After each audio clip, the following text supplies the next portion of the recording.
Entonces, ahí estamos grabando.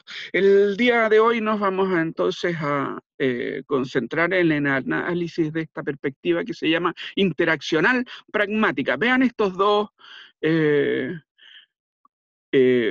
conceptos. Interaccional refiere a los patrones de interacción, pragmático a la praxis, a la conducta, ¿no?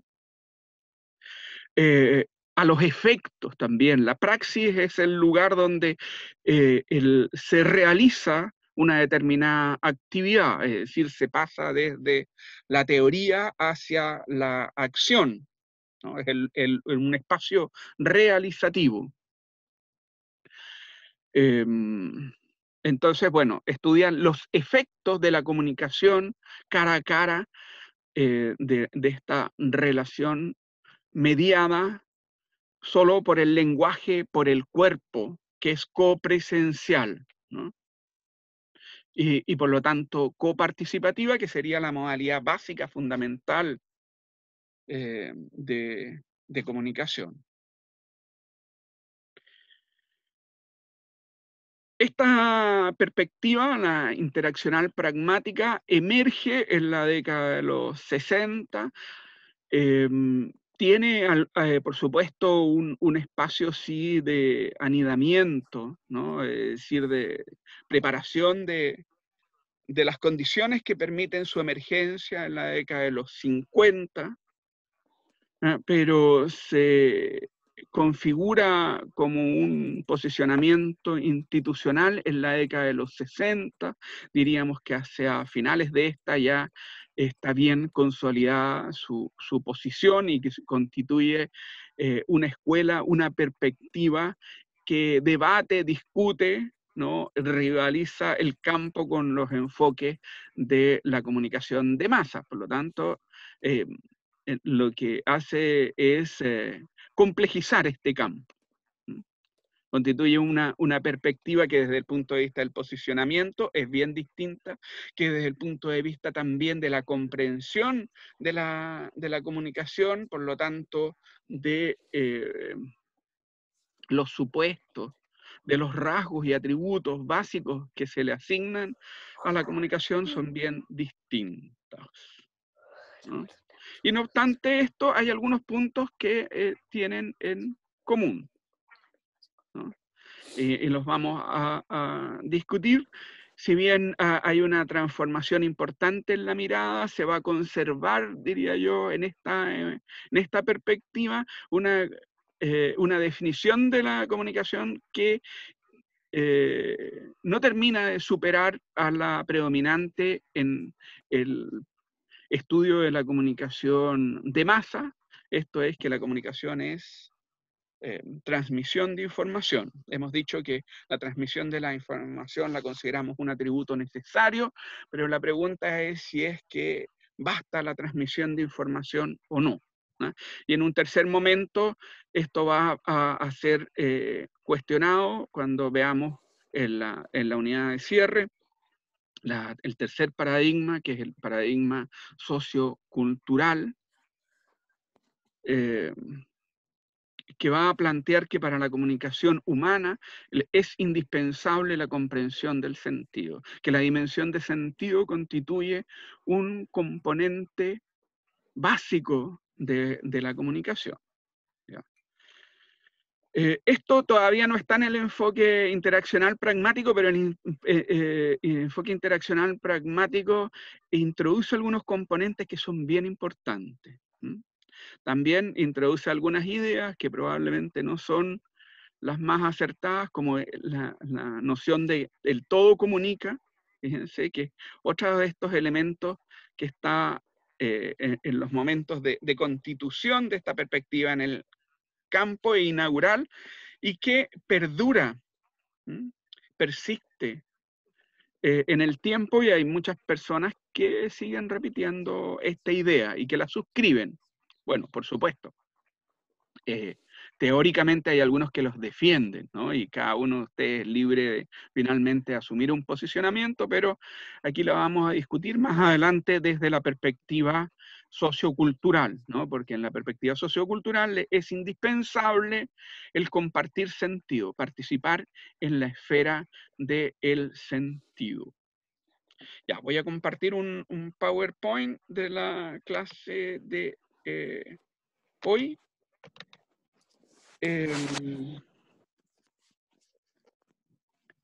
Sobre el enfoque interaccional pragmático y el análisis de la interacción humana. Bueno, entonces con este nombre, la perspectiva interaccional pragmática o el enfoque interaccional pragmático, también conocido como la escuela de Palo Alto, se designa una perspectiva de análisis de la comunicación emergente en la década de los 60 en Estados Unidos, ¿no?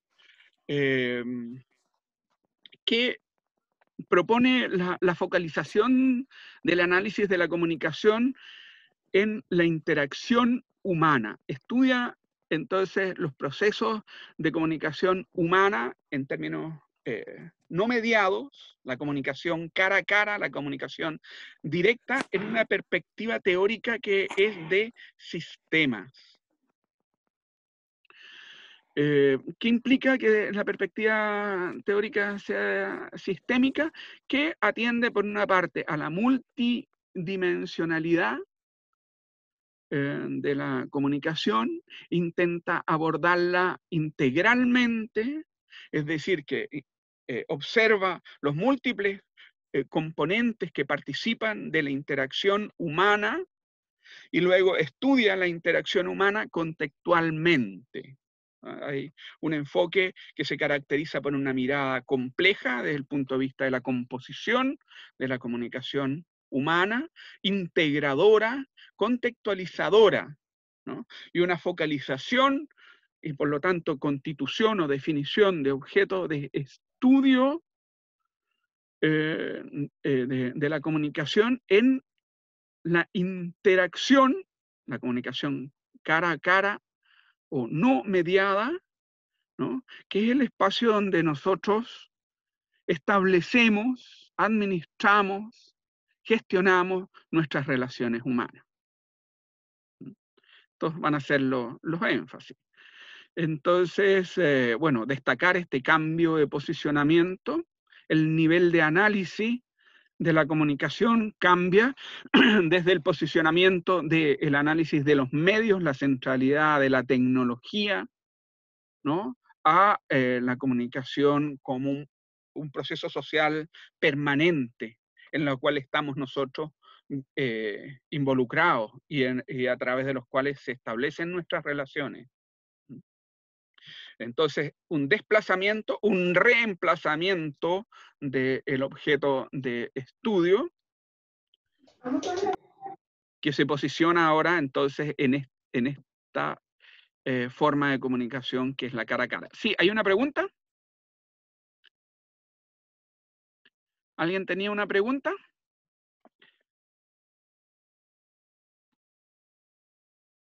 Se ve el PowerPoint, ¿no es cierto?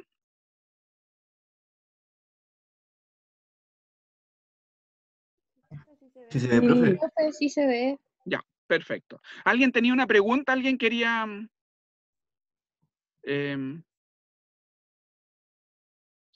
solicitar para reactivar audio? Me está saliendo por ahí. A ver. ¿Alguien tiene problemas con...? Voy a ver si es que... Con el audio, no sé. Dice solicitar, silenciar, no. No, parece que no. Bueno.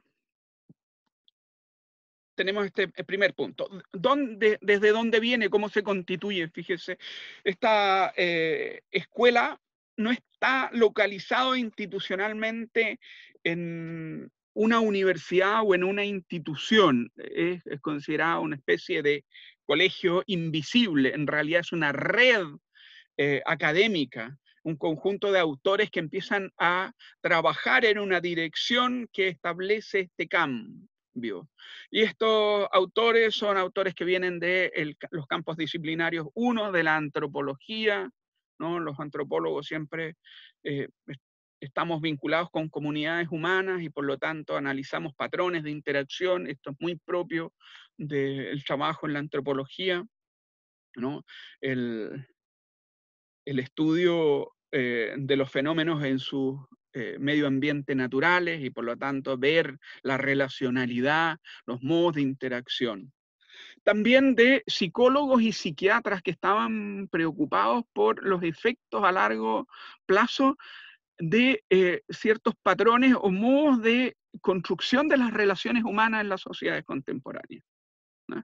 Que nos dice que estos patrones interaccionales tienen efectos de larga duración, es decir, impactan en nosotros, en el sentido de que establecen a veces limitaciones, constricciones, constituyen, por ejemplo, pueden constituir un peso para el desarrollo de las capacidades, potencias, afectividad humana.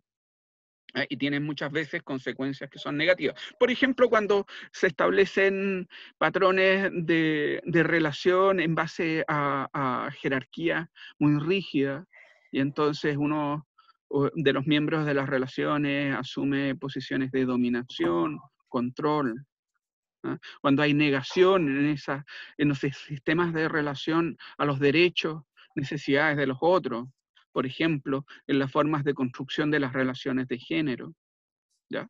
Entonces están interesados en el impacto a largo plazo que estos patrones de interacción tienen sobre las personas. Y entienden que las relaciones humanas, hay una concepción aquí de las relaciones humanas como organizadas en base a normas, a reglas que son a veces tácitas o bien pueden ser explícitas, ¿no? Que permiten el logro, están orientadas al logro de determinados objetivos. Bueno, postulados básicos de esta escuela. La comunicación es un proceso social permanente que integra múltiples modos de comportamiento, ¿ya? Esta multiplicidad está dada por la coexpresividad en la interacción de los elementos verbales y no verbales. La idea de que operamos simultáneamente múltiples códigos, diversos sistemas expresivos, y que la comunicación entonces contiene esta complejidad, requiere una mirada integradora que no se puede reducir al análisis de lo que expresamos a través de la lengua, verbalmente, sino que debe comprender todos estos otros modos comprensivos, como son, por ejemplo, el uso del espacio, el uso de los contextos, el uso de la mirada, el uso de la comunicación no verbal, la comunicación kinésica, la gestualidad, el tacto, el uso de las distancias, y propone una mirada integradora. Por una parte, entonces complejiza esta noción que tenemos de la comunicación como algo que ocurre fundamentalmente en términos verbales, ¿no? Y nos dice que en realidad es multidimensional. La comunicación es compleja porque integra múltiples tipos de comportamiento. Y es un proceso social permanente. Fíjense, es el lugar donde se constituye la sociabilidad, la relacionalidad. La comunicación es vista como algo también que ocurre, en diversos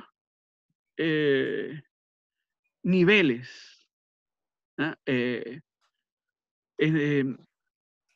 Tiene distintos grados de abstracción, ¿ah? y concreción. Opera en el plano del contenido, pero también en el de la relación. Aquí también vean, con esta distinción de los niveles de la comunicación, nos dice, en la interacción humana, en la comunicación, siempre hay un nivel de, de contenido, es decir, algo que se está diciendo. Pero este contenido se está poniendo en el marco de una relación, afirma, confirma, marca, destaca, revela, administra la relación entre los seres humanos, y es mucho más importante este segundo nivel, que es el nivel relacional, que el nivel de contenido, ¿ya? Esto también se va a decir que en la interacción humana hay un nivel comunicativo o de contenido y metacomunicativo o de relación. Metacomunicativo porque lo que decimos en torno a la relación califica este nivel de contenido, ¿ya?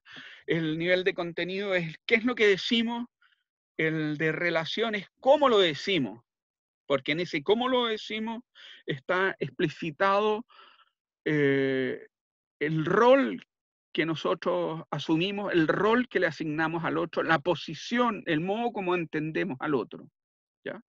En esta perspectiva también la comunicación, por lo tanto, dado que apunta a la interaccionalidad, es decir, acción recíproca, a la relacionalidad, al vínculo, supone una mirada coparticipativa, coactiva, ¿no? Ya no se piensa como algo que es controlado por el emisor, sino que es un espacio de participación, de corresponsabilidad, por lo tanto. Vamos a ver que cambia la concepción, por lo tanto, de los modelos. Ya el modo de entender la comunicación no va a ser en un diseño direccional, sino circular, ¿no? De la línea se pasa al círculo, de la metáfora del telégrafo a la metáfora de la orquesta, o de la danza también. La danza es otra metáfora que describe a la comunicación. Bueno, otra de los postulados básicos es que la comunicación debe ser analizada contextualmente. ¿Qué es lo que es esto? Es decir, que una interacción debe ser puesta en el marco de la relación. Lo que debemos analizar, por lo tanto, no es un enunciado, sino series de enunciados, secuencia, ¿no? Porque la comunicación opera en un continuum. Y es en el marco de este continuum donde cada uno de los enunciados particulares puede ser comprendido. No debe ser analizado, por lo tanto, en forma aislada, sino contextualizada. El contexto es lo que especifica el sentido. Esto, diría yo, son puntos fuertes. Diría que son puntos que me parece constituyen un aporte sustantivo en la transformación del campo de la comunicación, el modo como cambia la comunicación.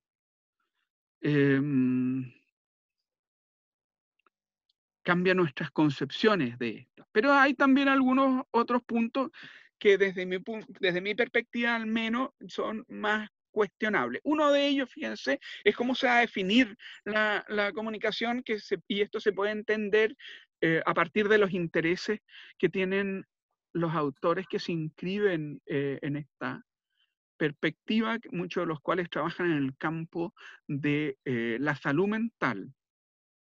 Son psicólogos, son psiquiatras. Y es que la comunicación es entendido como todos los procesos a través de los cuales se puede influir o afectar al otro, ¿no? Todos los comportamientos a través de los cuales se puede incidir en otra persona, ¿no?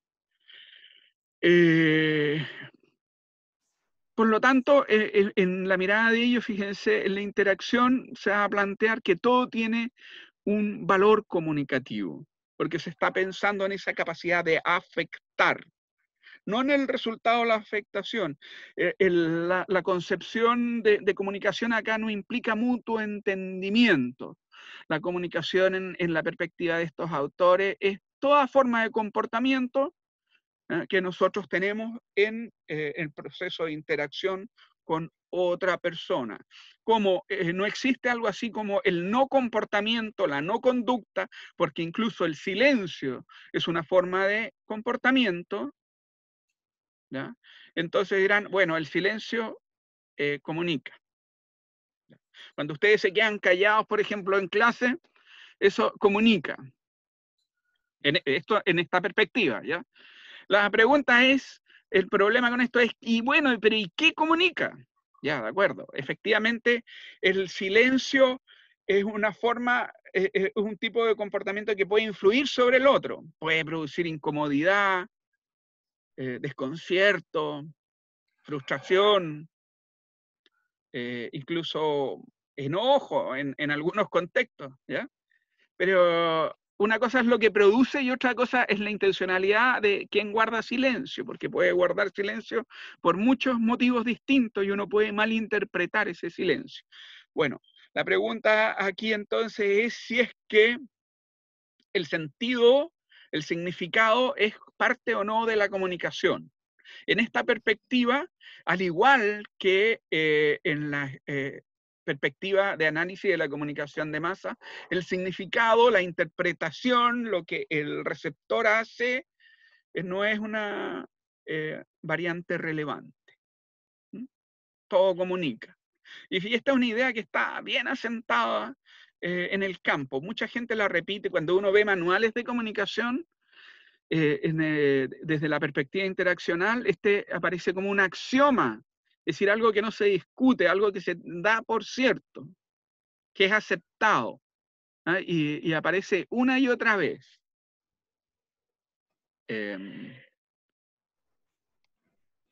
Bueno, entonces, vamos a decir, volviendo a este punto, ya, la escuela interaccional pragmática hace cambios, propone cambios en modo de comprender la comunicación que son bien importantes, bien relevantes.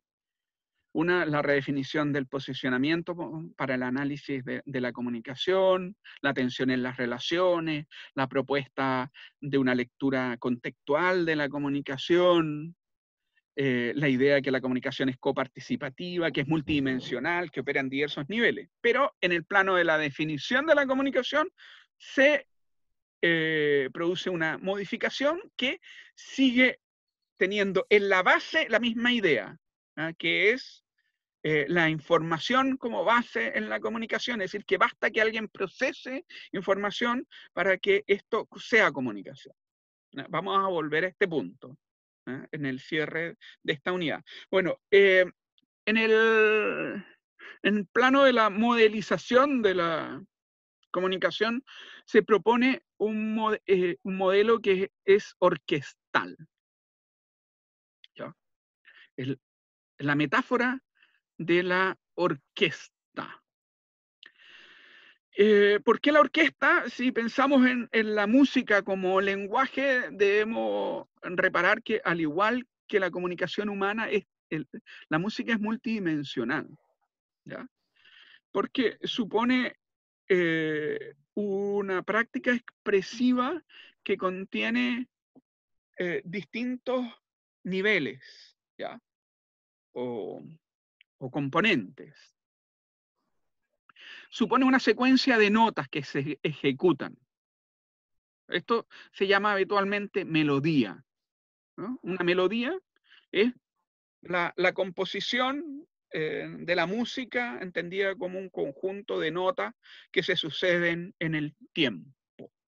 Pero esta melodía debe ser interpretada con un ritmo, ¿no? Es decir, es susceptible de ser ejecutada en distintos patrones temporales. Por lo tanto, no implica solo una secuencia melódica en la ejecución de cada uno de los participantes de la orquesta, sino un ritmo, también una intensidad, ¿ya? Esto es eh, un volumen en la ejecución del instrumento, volumen de intensidad, ¿no? Por ejemplo, ¿qué pasa si nosotros tocamos un timbal, ¿no? Que son estos tambores gigantes, y los hacemos con gran intensidad? Esto puede opacar otras voces, es decir, la ejecución de otros instrumentos, al punto de hacer desaparecer esas voces, ¿no? Por eso la intensidad también es una variante sustantiva. Bueno, y estas tres dimensiones, melodía, ¿no? Ritmo, intensidad, son componentes de la enunciación de cada uno de los ejecutantes. Pero la orquesta se caracteriza por ser un espacio plural en términos de ejecución, ¿no? Porque el mensaje que se envía es coral, es decir, se produce a través de un enunciado en el cual intervienen distintos ejecutantes que interpretan sus instrumentos en simultaneidad y deben producir un enunciado que sea armónico. Eh, Entonces, esencialmente, el modelo orquestal de la comunicación está destacando que la comunicación humana se caracteriza por ser eh, coparticipativa, que requiere una coenunciación, que supone un compromiso que es plural, que no depende de una persona. Si bien en la orquesta hay, fíjense, una figura que es el director. Este director es el gran coordinador, ¿no?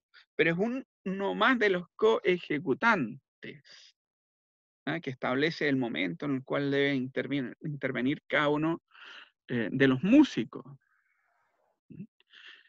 Pero el resultado del enunciado musical emerge de este trabajo colaborativo, ¿ya? Entonces, la colaboración, a partir de aquí queda instalada la idea de que la comunicación supone participación, ser partícipes. Cada uno de los músicos es partícipe de la enunciación. La enunciación es plural, ¿no? Y esto es una idea bien distinta a lo que se expresa en el llamado modelo de la aguja hipodérmica, donde el control estaba en el polo de la emisión, donde el destinatario aparecía con una posición subordinada, eh, en ocasiones también olvidada u omitida. Y en cambio aquí no, pues. Es difícil incluso hacer la distinción entre emisor y receptor, porque lo propio de la interacción, que es acción recíproca, es que nosotros vamos alternando las posiciones. Es decir, que somos a la vez emisores, pero también somos receptores.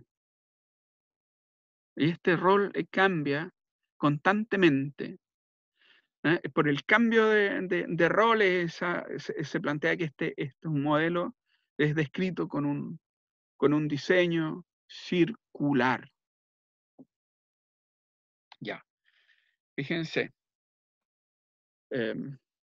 Ipswinkel, ¿no? Que es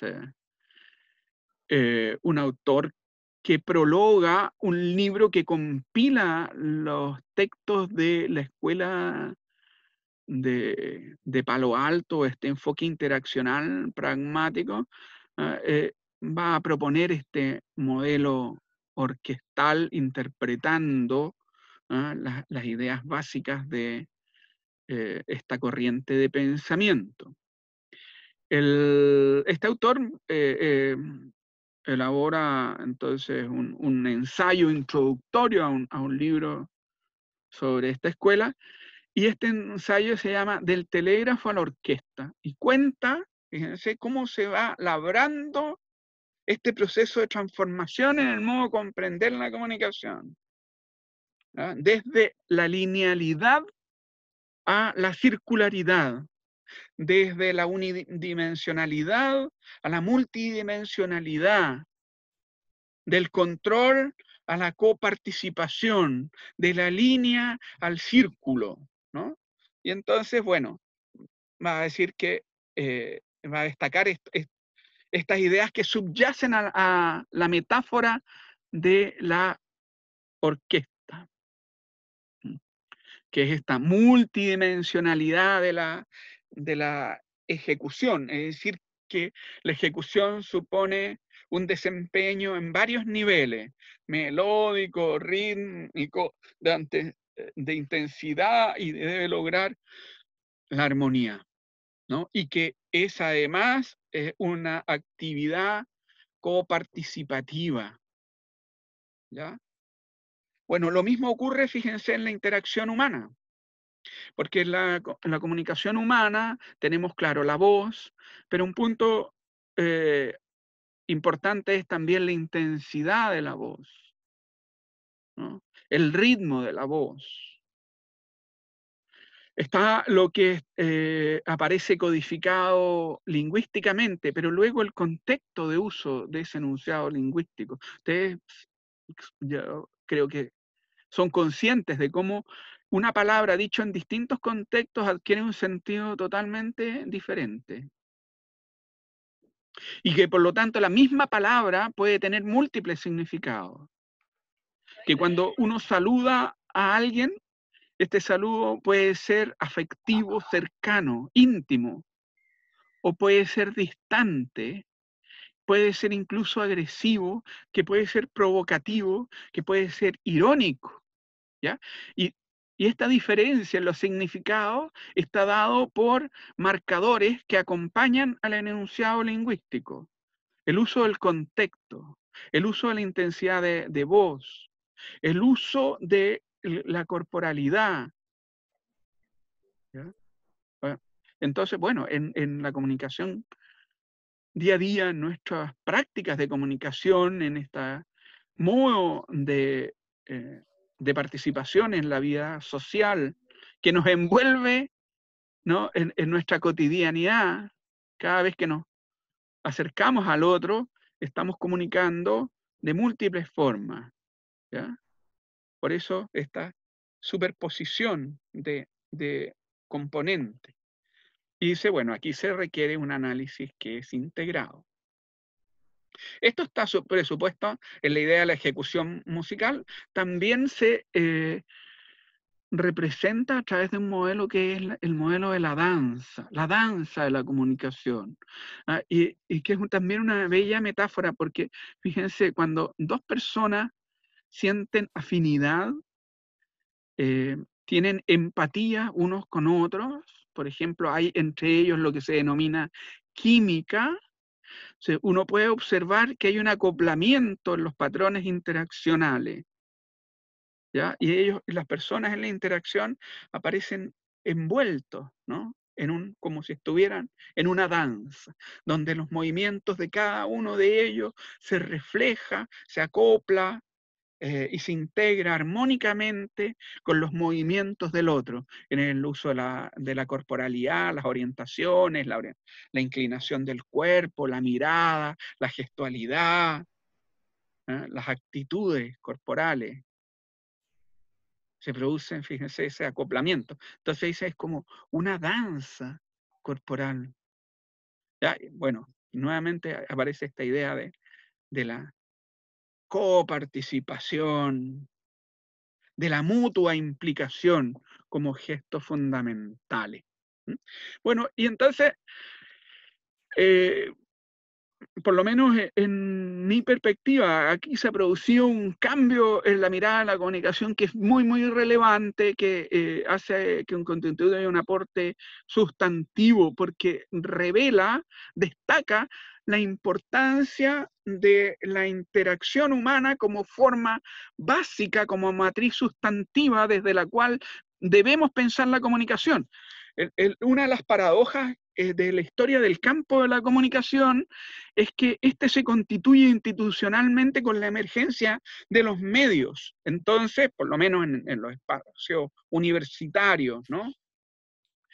Los estudios de la comunicación se inician focalizando la atención en estos dispositivos técnicos institucionales, y queda relegado el estudio de la interacción humana. Bueno, les dije también al inicio, ¿no?, de este curso que ese momento inaugural de los estudios de la comunicación en la Mass Communication Research, ¿ya?, Es el primer momento donde el concepto de comunicación aparece como objeto de estudio. Evidentemente hay una larguísima historia en el desarrollo del pensamiento occidental que ha atendido y de distintas maneras a la comunicación, a través del análisis de la lengua, de la retórica, ¿no? Pero recién en la década de los 40 aparece el concepto de comunicación como objeto de estudio. Por supuesto también, entonces debemos decir que en el marco de los análisis lingüísticos y de la retórica, estos distintos componentes, estas distintas dimensiones, fueron pensadas también, pero fueron pensadas a través de otras categorías y en espacios académicos que todavía no institucionalizaban su investigación sobre en torno al tópico, al concepto de comunicación. Entonces hay aquí sí un cambio que es bien importante, que vuelve, nos hace retroceder al espacio natural, básico, en el cual se despliegan nuestra actividad comunicativa, que son las relaciones humanas. Por eso un reemplazamiento. Y es paradojal, porque es paradojal que se inaugure y que se constituye un campo estudiando una forma derivada y no la forma básica de comunicación, que es la interacción humana, que es la matriz fundamental de expresión de la comunicación. Una matriz derivada, luego, es el uso de dispositivos técnicos para extender nuestras posibilidades de comunicación. Pero eso constituye un fenómeno secundario. El punto es que al estudiar esta forma derivada en el comienzo de constitución de este campo, esa concepción, que es esta forma específica de comunicación, tiende a generalizarse para comprender la totalidad de expresiones de la comunicación y eso resulta altamente inapropiado. Entonces tenemos una comprensión general desfigurada de la comunicación. Bueno, entonces aquí el foco va a estar puesto en la interacción humana, la comunicación interpersonal, la comunicación entre personas, que es un lugar donde nosotros nos constituimos como sujetos, donde emerge nuestra identidad, que nosotros somos en buena parte los espacios que habitamos, es decir, nuestra identidad se configura a partir de una red de relaciones, de identificación y de distinción, de oposición con otros seres humanos, ¿no? Con los cuales tenemos prácticas de convivencialidad. Y por lo tanto nos asociamos, nos sentimos representados, nos sentimos parte de, ¿ya? Ahí se constituye nuestra identidad y por lo tanto emergemos nosotros como sujetos en este marco de relaciones sociales, ¿no? Y por lo tanto esta matriz interaccional, interpersonal, es la forma básica de constitución de la sociabilidad, de la reproducción social, de la emergencia de los sistemas sociales, ¿no? Y diríamos el lugar desde donde debemos partir estudiando la comunicación. Entonces, algunos rasgos fundamentales que debemos tener en cuenta, ¿no? A la hora de analizar esta comunicación interpersonal. La copresencia. Yo les señalaba en las sesiones anteriores un poco el étimo del concepto comunicación, que viene el comunicare, el poner en común, el conectar, y viene de la idea de comunión, lo que se tiene entonces compartido, la común unión, lo que nos reúne, lo que nos conecta. Y entonces ahí está la pregunta básica de la comunicación: ¿qué es aquello que nos conecta en términos sociales? ¿Ya? ¿Qué es lo que hace posible la comunidad? El vivir ¿no? En comunidad con otro. La común unidad, lo que se tiene en común. ¿Qué es lo que se tiene en común? ¿No? Y que hace posible la vida social. Porque vamos a argumentar luego en el tercer momento de este curso a la hora de introducir el enfoque sociocultural, ¿no? Que la comunicación es condición de posibilidad de la vida social. La emergencia de la sociabilidad ocurre en la comunicación. Esto está dicho indirectamente, pero no suficientemente destacado acá, pero están las bases, ¿no? Al decir que, vean, la comunicación es el espacio donde se definen nuestras relaciones humanas, bueno, las relaciones humanas son los sistemas sociales de base. Y supone la copresencia, ¿no? Emisor-receptor. Es decir, la comunicación no es algo que ocurra en soledad, necesitamos al otro, es el espacio vinculante con el otro.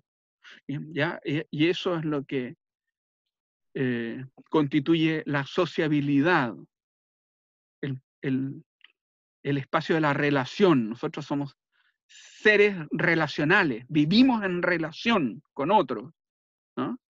Y es precisamente en ese espacio de relación, de copresencia, ¿no? Donde opera la comunicación. Ya, con esto se va a enfatizar este carácter interactivo, copresencia de emisor y receptor, ¿no? Cada uno de los cuales desempeña roles que son alternos, es decir, está constantemente cambiando de posición, desempeña tanto el rol de emisor como de receptor. Aquí, fíjense, está la idea también implícita, la idea del diálogo, el carácter dialógico de la comunicación. Pues no se puede pensar como algo controlado por una persona, ¿no? Sino que requiere, supone, en realidad es condición de posibilidad el compromiso mutuo. Si uno de los interactuantes no está comprometido, es imposible el desarrollo de la comunicación, ¿no? Por lo tanto, hay una copresencia y hay una interdependencia. Uno depende del otro para el logro de la comunicación. Eso es lo que pasa también en la orquesta. Hay una interdependencia, son mutuamente dependientes unos de otros cada uno de los ejecutantes de la orquesta, ¿ya? El violinista requiere del chelista y este otro requiere del pianista, y en fin, todos son necesarios para la ejecución de la pieza musical. Si es que no trabajan todos coordinadamente, intencionalmente, para el logro de la comunicación no se alcanza, fracasa, no se puede enunciar la pieza musical, ¿no? Hay, por lo tanto, un constante ajuste de unos a los otros, ¿no? Y eso es lo que está representado en estas imágenes, que son las imágenes de la danza, ¿no? Ustedes saben que, bueno, evidentemente es posible bailar solo, pero las formas más interesantes de la danza suponen la coreografía. Es decir, cuando la danza se vuelve una práctica participativa, cuando bailamos con otro, con una persona más o en compañía. Ahí esto supone el acoplamiento de los movimientos unos al otro. Ese ejercicio constante de adecuarse a los desempeños del otro para hacer que se sumen, ¿ah? Hace emerger la comunicación, fíjense. Esta es una de las ideas básicas de la teoría de sistema, ¿ah? La teoría de sistema, que es una perspectiva integradora de los conocimientos en el campo de la ciencia, ¿ah? Tiene como uno de sus principios básicos el principio de que es que en la suma de los factores emerge una nueva realidad. Quiere decir que los fenómenos son algo más que la simple suma de sus partes. La totalidad emergente, en este caso la comunicación, no es simplemente un emisor y un receptor, sino la interacción que se hace posible a través de ella. Sinergia, la otra propiedad distintiva constituyente de la teoría de los sistemas básica, una categoría básica, es recursividad, y es que este principio de sinergia está dado en todos los niveles, ¿ya? Si nos pensamos al universo sistémicamente, vamos a ver que en todas partes están estos fenómenos de integración, es decir, que la integración y la fenomenología emergente, es decir, nuevas realidades que se hacen posible a partir de la suma de elementos, es una constante en las formas de organización del universo, que da lugar a la vida y luego a la cultura. Por lo tanto, es un fenómeno recurrente. Entonces nos está diciendo, miren, la comunicación es posible a través de la interacción emisor y receptor y algo más. Esa interacción, en ese mutuo ajuste, en ese espacio coparticipativo que compromete a estos interactuantes, emerge la comunicación.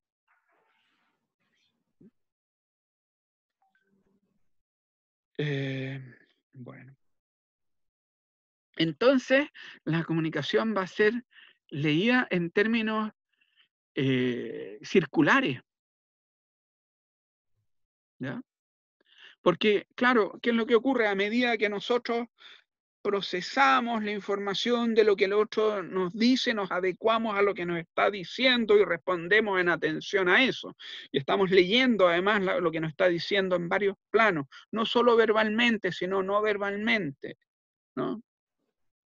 Y a su vez nuestro interlocutor procesa la información de lo que nosotros decimos, la interpreta, le da un sentido y se ajusta a ello y nos propone una respuesta, ¿no? Entonces, cada uno de los comportamientos de uno repercute en el comportamiento del otro, que a su vez viene sobre nosotros, en un movimiento que es envolvente, que es circular, que no es, por lo tanto, unidireccional, ¿ya? La información va y vuelve, ¿no? Hay información que es multidireccional, que envuelve, por lo tanto, a los interactuantes en los patrones de interacción. Ya, por lo tanto, fíjense, cambió radicalmente la forma del modelo de comprensión de la comunicación. Como les decía aquí, no se puede distinguir fácilmente entre emisor y receptor, porque somos simultáneamente emisores y receptores.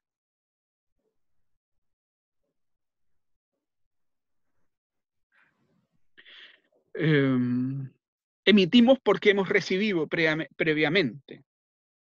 Es muy difícil cortar el círculo. Cualquier corte que hacemos de él es simplemente para fines analíticos y segmenta un rango de temporalidad en un proceso de interacción que es probablemente mucho más largo, ¿no?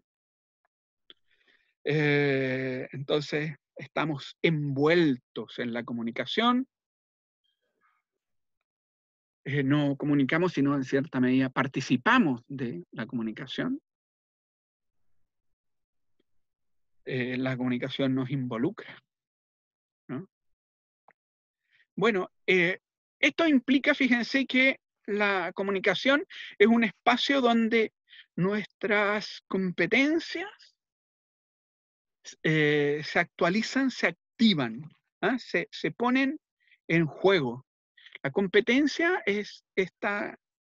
la competencia comunicativa es el grado de dominio de las habilidades de la comunicación, el grado de conocimiento, de manejo, de experiencia que tenemos en la praxis de la comunicación, que supone un conocimiento del código, no solo del código, también del contexto. Cómo usamos un código, un sistema de comunicación en un determinado contexto para producir un enunciado que sea adecuado, conforme a la naturaleza de la interacción en ese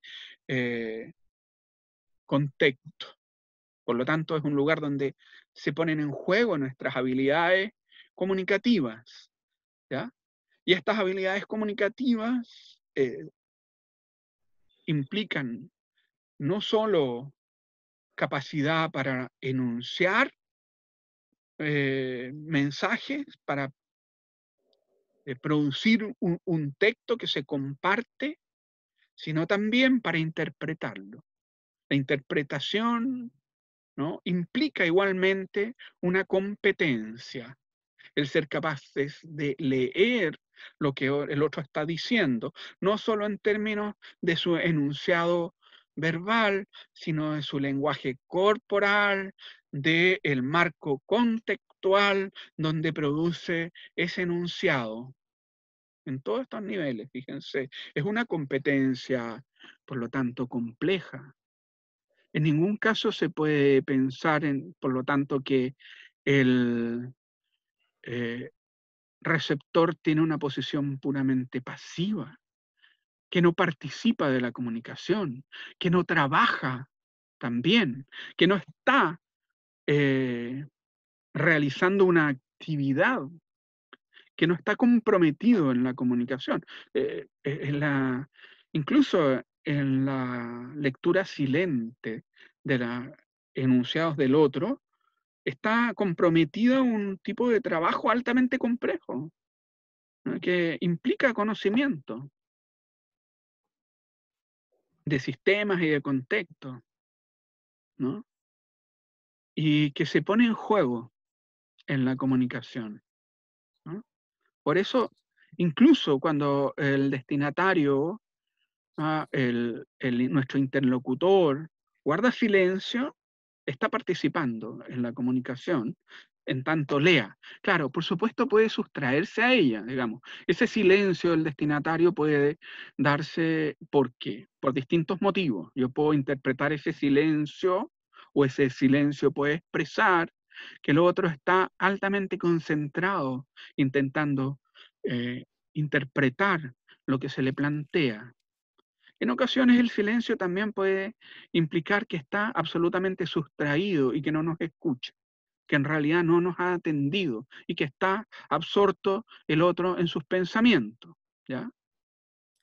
Pero en la primera de las opciones, si es que el otro está escuchándonos, intentando interpretar, eso es actividad, es una forma de trabajo, luego vamos a decir, es una forma de trabajo semiótica, está también produciendo sentido. El sentido es algo que se coproduce, ¿ya? Es decir, que se debe compartir, en el cual se participa. ¿Mm? Bueno, esta es una... hay que decir, estos son todos estos rasgos, si bien en el Power ustedes luego lo van a ver, yo lo estoy refiriendo a Patton y Giffen, que son autores que trabajan en el campo de la comunicación interaccional, todo esto están presentes en la escuela interaccional pragmática. Esta idea del círculo es una metáfora fundamental ahí asociada a la idea de la orquesta, la idea de la coparticipación, ¿no? Son componentes que están allí. Y este es el rasgo que vamos a destacar ahora. También, esto es una de las ideas básicas de esta escuela interaccional pragmática, ¿ya? Fíjense que en esta comunicación relacional, interaccional, interpersonal, ¿ya?, es donde nosotros definimos, establecemos, gestionamos las relaciones con los otros, entendiendo que una relación es un patrón de interacción orientado a fines y regulado por un conjunto de principios o reglas relativamente tácitos, ¿ya?, donde se definen las posiciones, derechos, posibilidades, naturalezas de la relación a través de las formas de la interacción. Esto es que, por ejemplo, en la interacción A través de nuestras actitudes interpersonales, nosotros indicamos si es que esta es una relación amistosa, distante, instrumental, agresiva, ¿ah? Si es que está orientada hacia la finalidad de la colaboración o eventualmente de la competencia, ¿ya? De la afirmación y reconocimiento o negación del otro. Es decir, además, fíjense, toda relación supone una representación del otro. ¿Cómo se lo representa? ¿Ya? Parte de la relacionalidad. Bueno, a través de las interacciones interpersonales, nosotros vamos estableciendo las relaciones, generamos relaciones, las administramos, hacemos una gestión de nuestras relaciones con el otro, ¿eh? Mostrando nuestra afinidad o, por el contrario, nuestra distancia o a veces hostilidad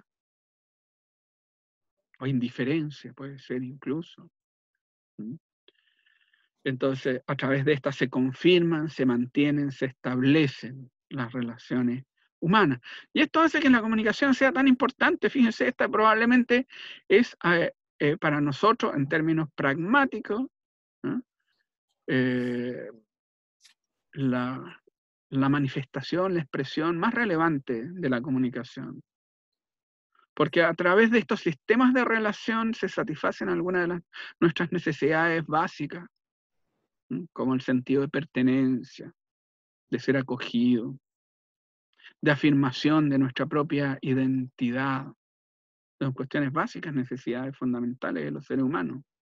Que nos reconozcan, que nos valoren, que seamos aceptados. Entonces, bueno, los problemas en el plano de las relaciones, ustedes saben, tienen para nosotros repercusiones súper importantes.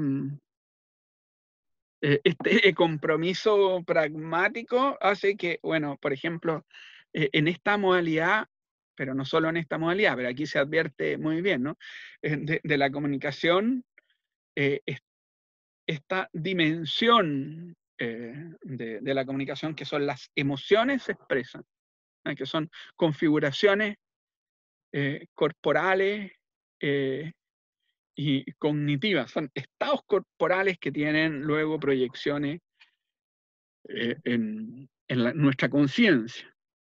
Es decir, los problemas de las relaciones afectan nuestros estados corporales, hacen que nos sentamos felices, por ejemplo, si somos confirmados en una relación, si alguien nos da una buena palabra, nos sentimos bien, nos sentimos plenos, nos sentimos contentos, eso nos causa felicidad, fíjense, que alguien nos dé un beso de salud, alguien que nos diga, nos tire buena onda, o al revés, nos producen malestar, enojo, frustración, pena, nos deprime, ¿ya? Nos producen eso, fíjense, no solo emociones, sino que unos sentimientos que son una estabilización de los estados emocionales de más largo plazo. Cambian, modifican nuestros sentimientos. ¿Por qué? Porque son muy importantes. Porque son básicas para nosotros. Bueno, y aquí en la interacción humana se van estableciendo, se van tejiendo las relaciones. Por eso, fíjense, parte de estas competencias comunicativas está precisamente la gestión de las emociones en la interacción. Cómo expresamos nuestros estados, porque eso repercute en los estados emocionales de los otros, es decir, estas actitudes también interpersonales, generan otras actitudes interpersonales en el sujeto que es nuestro par, nuestro interlocutor, que a su vez repercuten en nosotros. Luego nuestros propios desempeños se vuelven sobre nosotros, ¿no? Porque la interacción, la comunicación asume un carácter circular, es decir, cada una de nuestras conductas finalmente que termina reflejada en cambios en el contexto que nos afectan a nosotros.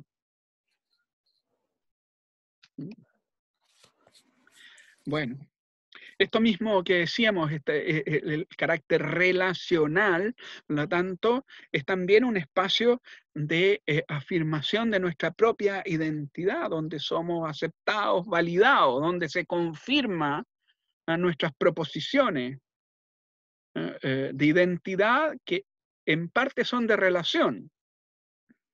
Yo te digo, bueno, por ejemplo, yo les digo, oye, yo soy el profesor de este curso, ¿ya? El que yo diga eso, no basta que yo diga eso. Tengo que ser confirmado, porque puedo ser negado en esa relación, ¿ya? Es decir, los estudiantes pueden considerar, no, este gallo no es profesor de nada, no, nada sabe, ¿qué va a venir a enseñar, por ejemplo? Requiere una aceptación de parte de los otros de ese rol. Y eso confirma mi identidad, hay una validación o no, ¿ya? Vean lo que le pasó al reciente, bueno, era presidente del Congreso, presidente del Perú, que asumió la presidencia con la vacancia de Vizcarra. Y entonces, claro, legalmente era el presidente, pero para su país, para el pueblo, no lo era, no fue validado, era considerado un usurpador. Y la gente se movió para hacérselo ver. Y la situación se hizo políticamente insostenible. Por lo tanto, no fue validado en ese rol que asumió, que bien podría tenerlo en términos legales, pero se requiere una confirmación que los otros acepten que, digamos, ese rol efectivamente es un rol legítimo. Que esa definición de la relación, acepta esa definición de la relación, que esta persona sea su presidente. Y yo le digo a alguien, oye, quiero ser tu amigo, bueno, necesitamos que el otro nos acepte, y entonces confirme nuestra proposición de relación, que es parte de nuestra identidad. Por lo tanto, se valida quien nosotros quienes nos creemos que somos, ¿no? Hay un proceso de confirmación de la identidad. Entonces vean cómo somos dependientes de la aceptación por parte de los otros. Es decir, que quienes nosotros somos requieren de la validación por otros. Es en esa validación donde se confirma nuestra identidad y nuestra definición del yo, que puede ser puesta en cuestión, que muchas veces es puesta en cuestión.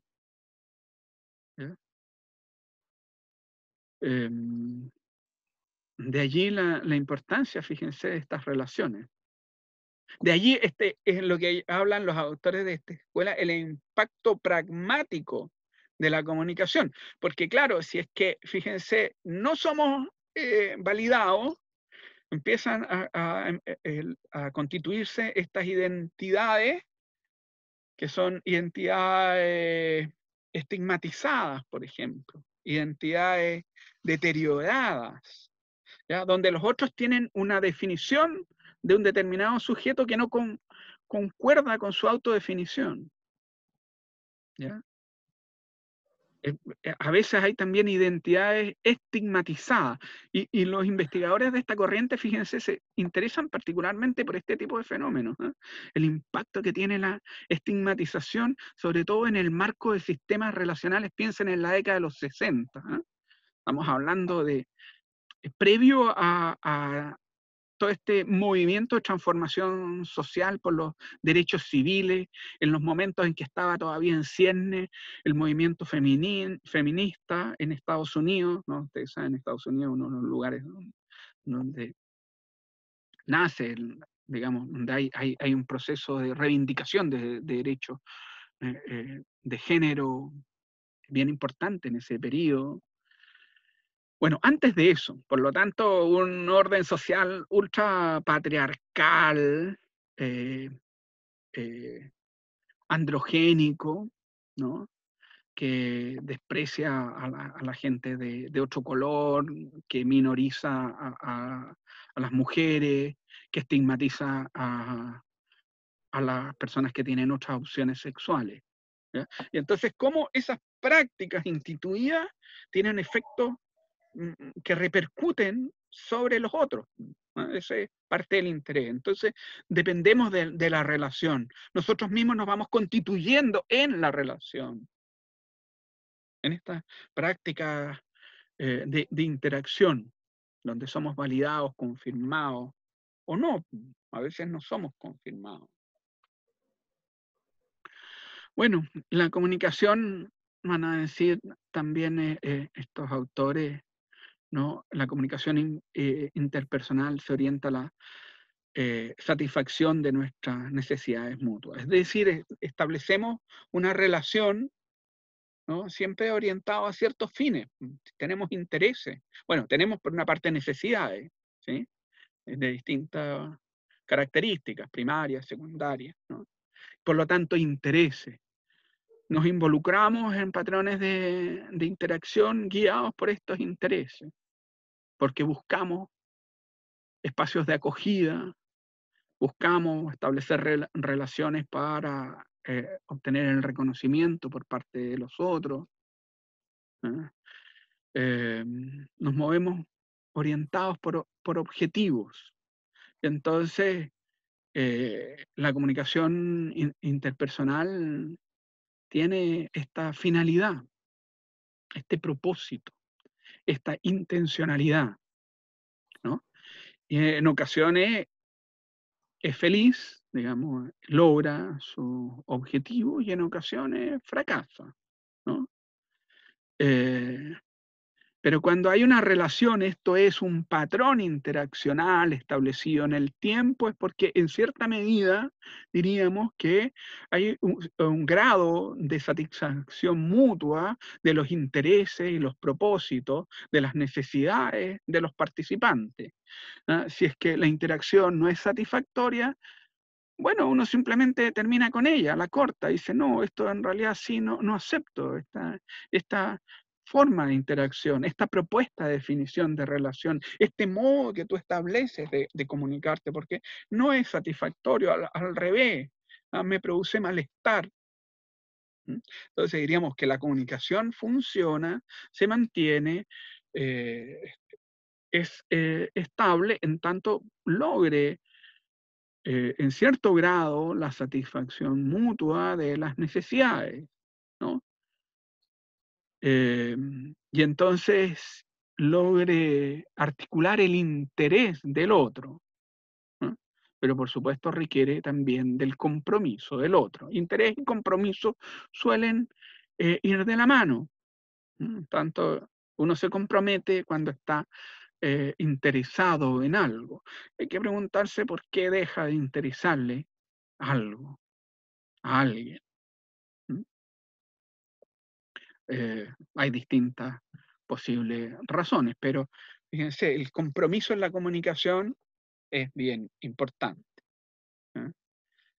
Porque es coparticipativa. Si el otro no está allí, si el otro no está, como decían en mi tiempo, no está ni allí, ¿eh? Es decir, no le importa, no lo considera relevante, la comunicación claramente puede asumir, como muchas veces sucede, una expresión puramente formal, donde cada uno de los interlocutores le habla al vacío. En realidad no tiene a alguien que lo escuche, donde el otro no está prestando atención a lo que decimos, no nos escucha, porque está muchas veces ensimismado. Fíjense, esto mismo hace que en esta perspectiva se considere que una de las habilidades fundamentales de la comunicación, que es la menos desarrollada, hay que decirlo, también por patrones culturales propios de Occidente, es la capacidad de escuchar, de atender al otro. ¿Mm? Claro, estamos altamente comprometidos cuando nosotros tenemos un interés, es decir, cuando lo que se juega en la interacción es nuestro interés, pero a veces no nos preocupamos, no atendemos suficientemente al interés del otro en la comunicación. De allí que se plantea aquí fíjense, esta capacidad de escuchar, de atender a lo que el otro nos propone y lo que nos está diciendo, es considerada una de las habilidades comunicativas fundamentales. ¿Por qué? Podríamos preguntarle. ¿Por qué es tan fundamental escuchar al otro? No sé si alguno de ustedes quisiera participar compartiéndonos sus ideas. ¿Por qué es tan importante escuchar al otro? Voy a dejar de compartir un ratito. Esto es bien relevante, por eso voy a dejar de compartir un ratito el Power para, para preguntarles a ustedes por qué es tan importante escuchar al otro. A ver, Eduardo, ¿cómo estás? Hola, Eduardo Inostroza, ¿estás ahí? Sí, aquí estoy. Hola, Eduardo, ¿cómo estás? Bien, bien, ¿usted, profe? Aquí estamos también bien. Oye, mira, ¿por qué será importante escuchar al otro? ¿Qué es lo que nos entrega como herramienta comunicativa, como instrumento de comunicación? Bueno, lo que usted decía primero, creo yo que para comunicarse se necesitan dos personas. Entonces, por lo menos, desde quizá viéndolo como desde lo personal, a uno le gusta que lo escuchen, más que nada porque uno tiene la intención de que lo que está comunicando provoque algo.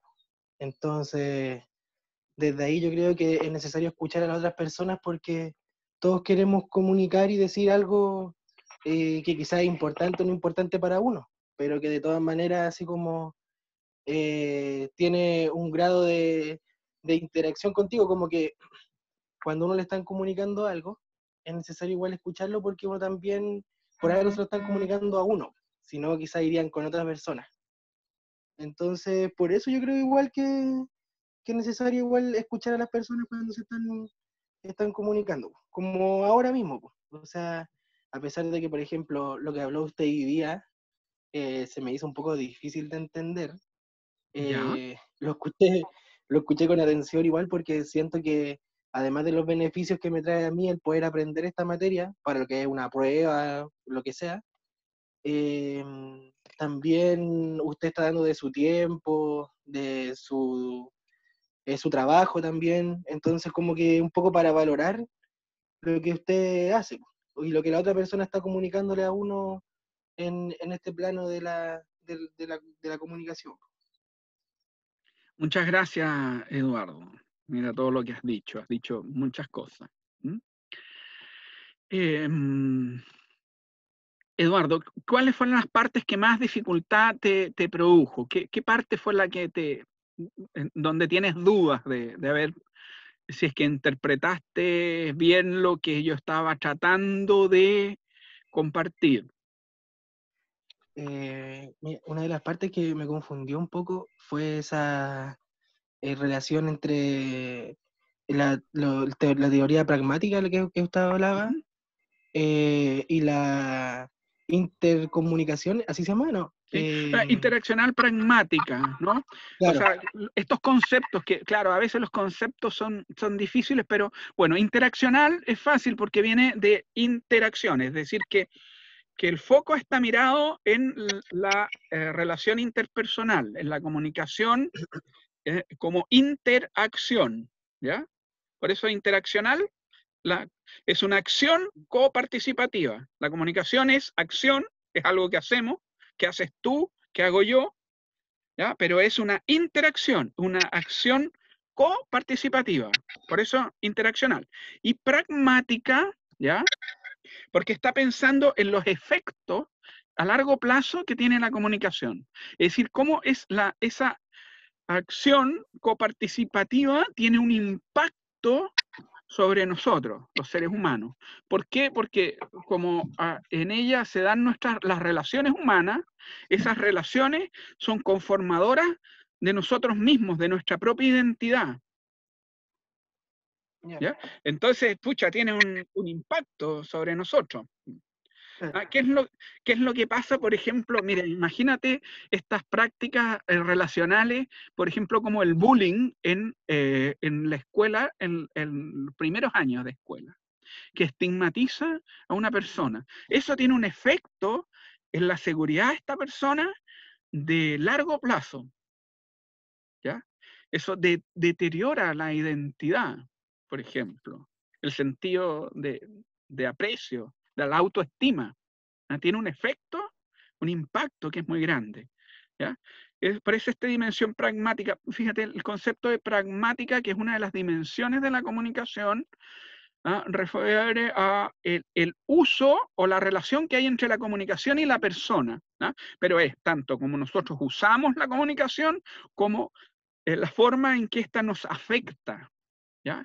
Y estos autores se preocupan mucho por esos efectos a largo plazo de los patrones de interacción, es decir, de nuestras relaciones humanas, del modo como diseñamos nuestras relaciones humanas. Ahí me quedó un poquito más claro. Bueno, gracias, Eduardo. A ver, Marco Oyarzún. Hola, Marco. Muy buenas, profesor, ¿cómo está? Hola, ¿cómo estás tú? Bien, bien. Y bueno. Oye, Marco, pensemos en por qué podrá ser tan importante escuchar al otro. Es que, bueno, viéndolo en equipos de trabajo, ya sea cualquier índole, siempre es importante escuchar al resto para que cada persona se sienta importante y sea parte del trabajo de encuentro. Viéndolo de esa manera, es importante para que sea un ambiente mucho más ameno, se pueden desarrollar mejor las partes y uno pueda sacarle el desarrollo a cada persona que está haciendo parte del trabajo, viéndolo de esa índole, pero sacándole de un tema más laboral o deportivo. Bueno, siempre se trabaja en conjunto en todas partes, nunca se trabaja solo. Es un tema igual humano, el ser humano es un ser comunicativo por esencia, por algo evolucionado. Nunca nadie ha estado solo. Las civilizaciones grandes se hacen por comunidades. Es como algo inherente al ser humano, es algo esencial. Por eso, de esa manera lo veo yo. No sé si sirve. Sí, sí sirve, por supuesto que sirve, Marco, muy bien, muchas gracias. Has puesto varios puntos bien importantes, ¿no? En nuestra naturaleza relacional. Esto es lo que destacan, fíjate, estos autores. Entonces, fíjense, ya no está pensada la comunicación como algo que realizan los medios, ¿ya? Que son estos dispositivos técnicos, institucionales, sino que está pensado en perspectiva humana, relacional, ¿ya?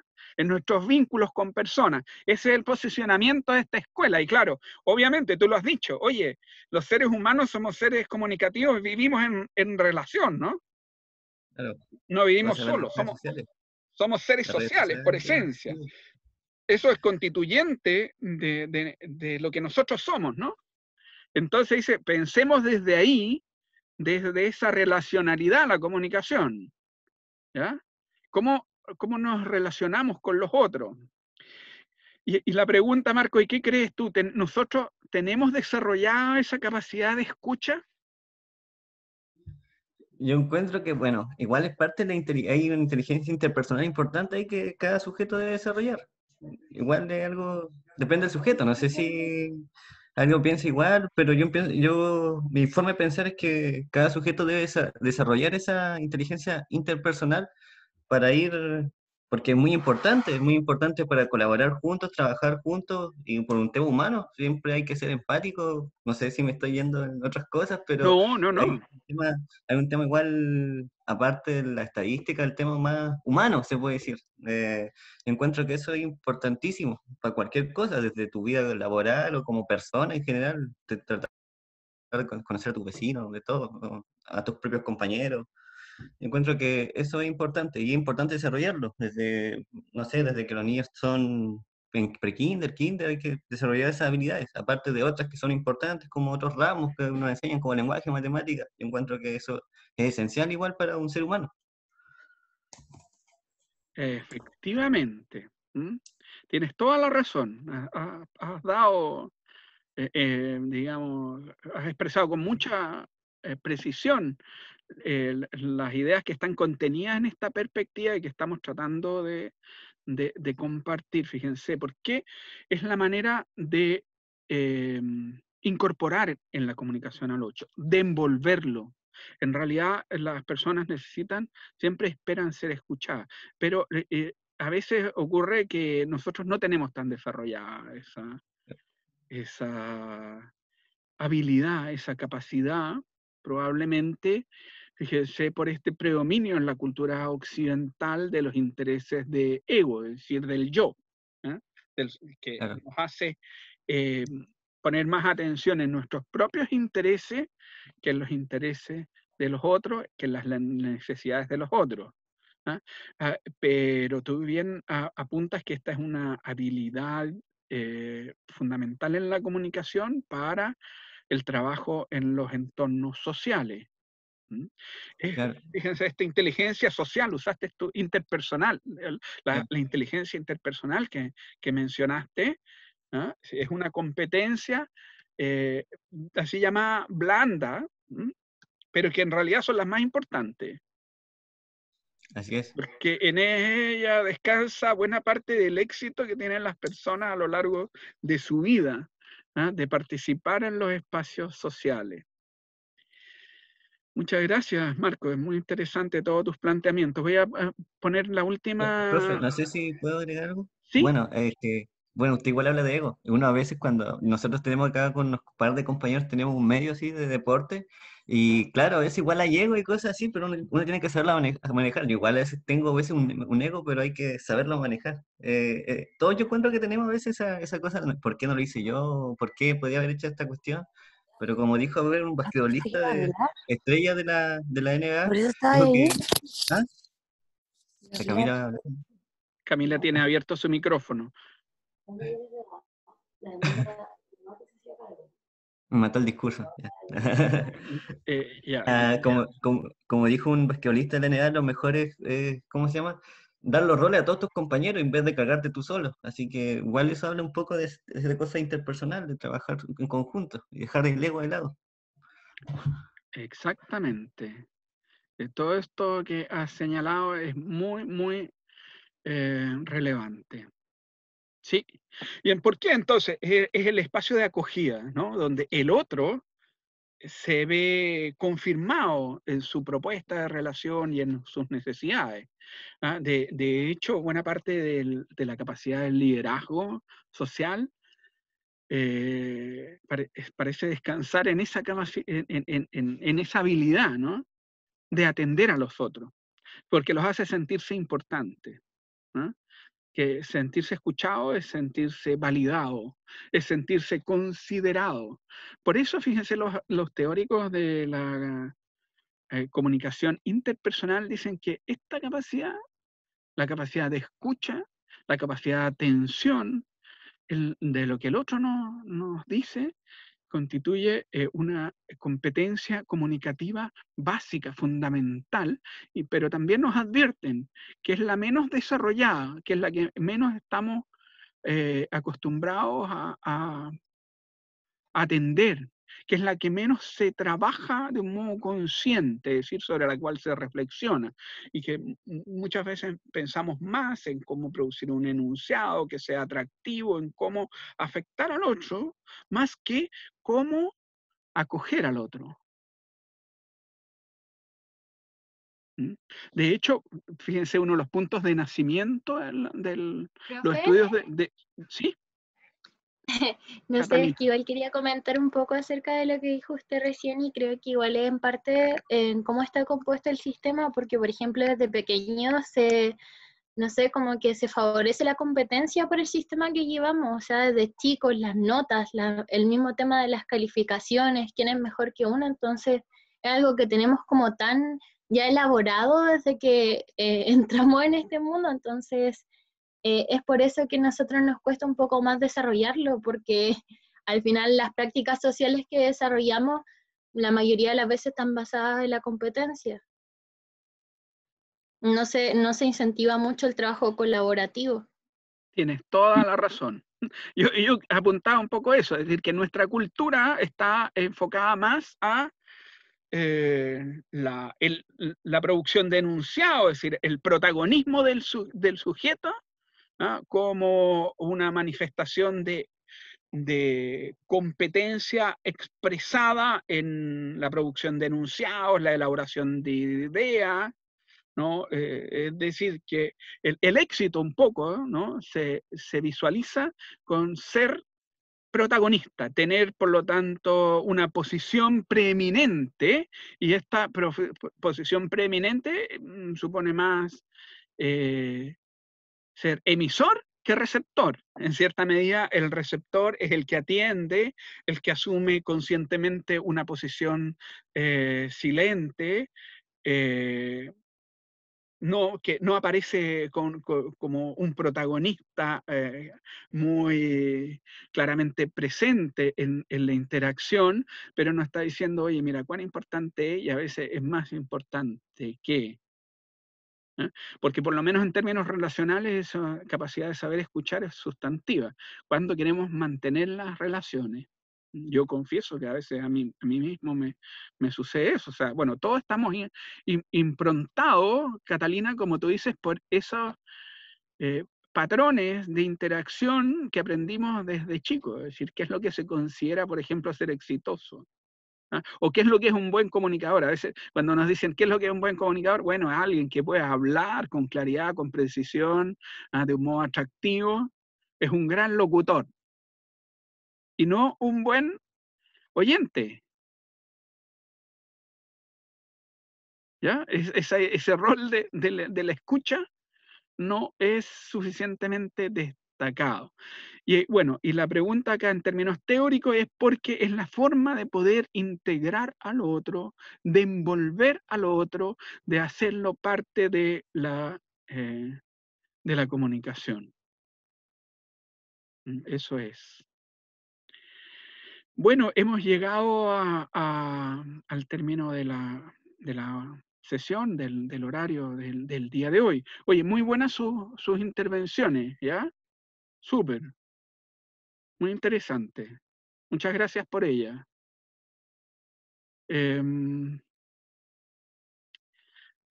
Así que eso, a veces al profesor también, a veces a mí me cuesta, ¿no? Dejarle los espacios para que intervengan, pero también se requiere a veces iniciativas del otro, ¿ya? Les agradezco mucho su participación porque ha sido muy, muy interesante escucharlo, ha sido muy rico todo lo que han planteado. Bueno, quedamos hasta aquí el día de hoy y mañana volvemos, vamos a analizar, fíjense, los axiomas, esto es ideas básicas, propuestos por este enfoque interaccional pragmático. Hay algunos autores que son considerados como los fundadores clásicos de este enfoque: Paul Václavic, Donald Jackson y Viven Babelas, que elaboran un texto traducido en castellano como teoría de la comunicación humana, Pragmatic of Communication, en inglés, donde proponen un conjunto de postulados fundamentales para el análisis de la comunicación humana en este nivel interpersonal. Por ahí vamos a partir el día de mañana. Uno de estos axiomas es que el todo comunica, que todo en la interacción es comunicación. Bueno, quedamos hasta aquí. Los despido, nos despedimos y hasta mañana, si Dios quiere. Que estén muy bien. Chao, profe. Chao, profe, Que esté cuídese. bien. Chao, profe. Chao. Chao.